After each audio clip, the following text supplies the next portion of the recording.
ঈমান হচ্ছে এমন একটি জিনিস, আল্লাহ রাব্বুল আমিন শক্তি দিয়েছেন প্রাণী জগৎকে, সৃষ্টি জগৎকে শক্তি দিয়েছেন 3 প্রকার। বলেন কয় প্রকার? সবাই বলেন কয় প্রকার? ঠান্ডা ধরছে নাকি সবার? একটু আওয়াজ দিবেন সবাই, বলেন কত প্রকার? 3 প্রকার। 1 নম্বর শক্তি হচ্ছে পেশি শক্তি। পেশি শক্তি, শারীরিক শক্তি। আল্লাহ রাব্বুল আমিন এই শক্তি দিয়েছেন পশুর মাঝে। বাঘ, ভাল্লুক, হাতি দেখেন না কেমন শক্তি, সবচেয়ে শক্তি তাদের কাছে বেশি। এই শক্তি, পেশি শক্তি আল্লাহ পাক দিয়েছেন পশুর কাছে। 2 নম্বর শক্তি হচ্ছে ব্রেনের শক্তি, মাথায়। এই ব্রেনের শক্তি আল্লাহ পাক দিয়েছেন কাফের মুশরিকদেরকে, যারা ব্রেনের শক্তি দিয়ে আজকে বিশ্বের বিভিন্ন অকাম কুকাম গুলো ঘটাচ্ছে তারা, ঠিক কিনা বলেন? 3 নম্বর শক্তি হচ্ছে সিনাই শক্তি। এই সিনার শক্তির নাম হচ্ছে ঈমানি শক্তি। আল্লাহ পাক এই শক্তি দান করেছেন মুসলমানদেরকে, বলেন সুবহানাল্লাহ। পেশি শক্তি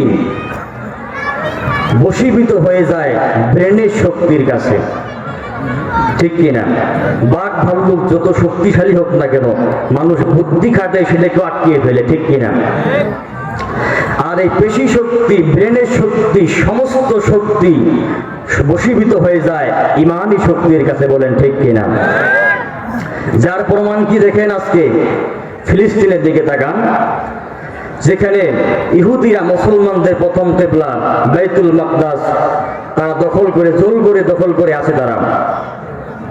তারা বন্দুক, গুলি, রাইফেল, গোলা বারুদ নিয়ে মুসলমানদেরকে দমানোর চেষ্টা করতেছে।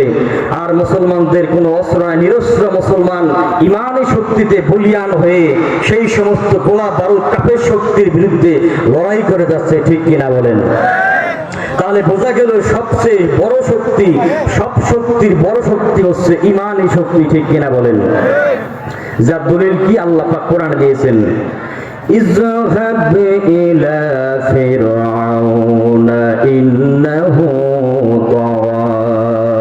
আল্লাহ পাক মুসা আলাইহিস সালামকে বললেন, মুসা যাও ফিরআউনকে দাওয়াত দাও, সে সীমা লঙ্ঘন করেছে। মুসা আলাইহিস সালাম আল্লাহর কাছে দোয়া করলেন, ক্বালা রাব্বি ইশরাহ লি সাদরি ওয়া ইয়াসসির লি আমরি ওয়াহলুল উকদাতাম মিন লিসানি ইয়াফকাহু কাওলি। মুসা আলাইহিস সালাম কি দোয়া করলেন? যে আল্লাহ তাআলা আমাকে শরীরে খুব শক্তি দাও যাতে ফিরআউনের সাথে লড়াই করতে পারে। এই কথা বলছেন নাকি? এই কথা বলে রব্বি ইশরাহ লি, আমার অন্তরকে, বক্ষকে প্রশস্ত করে দাও, বক্ষে শক্তি দান করো যাতে ফিরআউনের মতো রাষ্ট্র শক্তি, বড় শক্তির বিরুদ্ধে আমি ঈমানি শক্তি নিয়ে লড়াই করতে পারি, বলেন সুবহানাল্লাহ। তাহলে বোঝা যাচ্ছে পৃথিবীতে সর্বশ্রেষ্ঠ শক্তি হচ্ছে ঈমানি শক্তি, যে শক্তির কাছে দুনিয়ার কোনো শক্তি টিকতে পারে না, বলেন ঠিক কিনা? আজকে বাংলাদেশেও আমি এই কথাই বলবো, আজকে দেখবেন বাংলাদেশে টপ অফ দ্য কান্ট্রি আলোচনা হচ্ছে, সরকারি দল, বিরোধী দল সবাই বলছে খালি খেলা হবে, খেলা হবে, ঠিক কিনা? সরকারি দল বলে খেলা হবে, বিরোধী দল বলে খেলা হবে, মহিলা নেত্রী তারাও বলে খেলা হবে, ঠিক কিনা?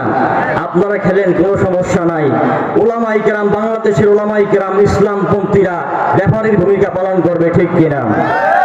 বাংলাদেশে আলেম ওলামা এবং ইসলামপন্থীদেরকে খেলার মাঠে নামানোর চেষ্টা করবেন না। তারা যদি খেলার মাঠে নামে, খোদার কসম করে বলছি, খেলার মাঠ ছেড়ে দিয়ে পালানোর জায়গা খুঁজে পাবেন না, বলেন ঠিক কিনা? সম্মানিত হাজিরিন, তাহলে বোঝা যাচ্ছে ঈমানি শক্তি হচ্ছে সবচেয়ে বড় শক্তি, যে শক্তি বাংলাদেশের প্রতিটি মুসলমানের কাছে আছে। দুনিয়ার সমস্ত শক্তি মুসলমানের শক্তি